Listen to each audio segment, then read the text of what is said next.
Ayan mga idol, nakakuha naman tayo. 300 NT. Ayan o.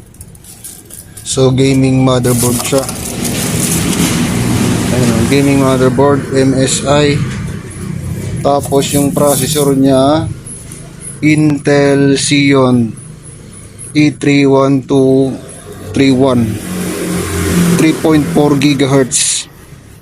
So ang max niya is 3.8 GHz mga idol. So ayun o, nabili natin no, 300 NT no. Papatak lang siya ng 500 pesos. May 1 terabyte na siya hard disk oh. So hindi ko na kinuha yung ano niya yung case niya kasi sobrang bigat na. So ito lang kinuha ko, motherboard, CPU, memory, tsaka itong ano. So ayan, ito yung nakuha natin ngayon. Tignan nyo, ang dumi pa oh. Binaklas ko pa ito dun sa ano, gaming series MSI. So titignan natin to kung gumagana siya. Pero murang-mura na ito mga idol oh. Ganda oh, naka HDMI pa oh. Tapos meron pang M.2. Tapos goods yung ano niya, processor niya.